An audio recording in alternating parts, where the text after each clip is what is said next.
가족 가운데 한 사람이라도 멀리 떠나 있으면 마음이 많이 쓰입니다. 걱정도 되고 염려도 되고 보고 싶기도 하고요. 우리는 신앙인들이기 때문에 기도를 더 많이 하게 되는 것이죠. 예수님 가족도 마찬가지였을 겁니다. 특별히 예수님의 어머니인 마리아가 집을 떠난 예수님에 대해서 마음이 얼마나 많이 쓰였겠습니까? 걱정도 염려도 많이 했겠죠? 특별히 예수님에 대한 소문을 들을 때마다 얼마나 많이 마음이 쓰였겠습니까? 아들 예수님에 대한 소문은 그렇게 썩 좋은 소문이 아니었습니다. 어떤 사람들은 미쳤다라고 이야기하기도 하고요. 집을 떠나 고생을 한다라는 그런 소식을 들었을 때 마음이 많이 아팠을 겁니다. 그래서 그 소문이 진짜인지 확인하기 위해서 동생들을 데리고 예수님을 찾아 나섰던 것이죠. 마태복음 12장 48절부터 50절까지 말씀입니다. 말하던 사람에게 대답하여 이르시되 누가 내 어머니이며 내 동생들이냐 하시고 손을 내밀어 제자들을 가리켜 이르시되 나의 어머니와 나의 동생들을 보라.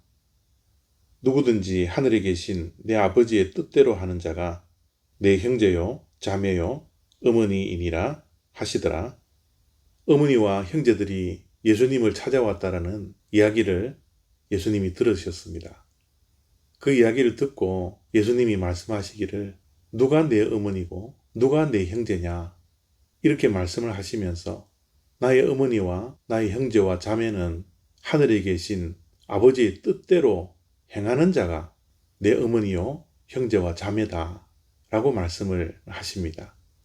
어머니와 형제들이 또 주변에 있는 사람들이 이 말을 들었을 때 충격적이지 않았을까요? 그 멀리서 어머니와 형제들이 찾아왔는데 예수님은 반갑게 맞이하기보다는 하늘에 계신 아버지의 뜻대로 행하는 자라야 내 형제요, 내 자매요, 어머니라고 말씀하는 것을 들었을 때 요즘 젊은이들이 이야기하는 멘붕의 상태가 되지 않았을까요? 그런데 예수님의 말씀을 오해하지 마십시오. 예수님의 말씀은 피를 나눈 형제와 가족이 중요하지 않아서 가족을 부정하는 말씀이 아닙니다. 예수님의 이 말씀은 새로운 공동체를 출발시키는 것입니다. 그 새로운 공동체는 어떠한 공동체입니까? 믿음의 공동체죠. 하늘에 계신 하나님을 한 아버지로 섬기는 믿음의 공동체. 그 공동체를 강조하시는 것이지 어머니를 부정하거나 가족을 부정하는 말씀이 아니라는 것을 기억하셔야 합니다.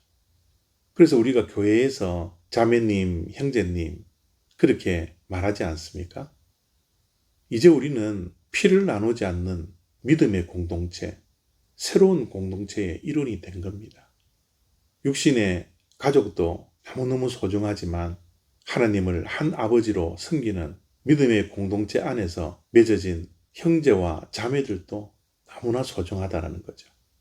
새로운 공동체를 출발시키려고 예수님께서는 이렇게 말씀하고 있습니다.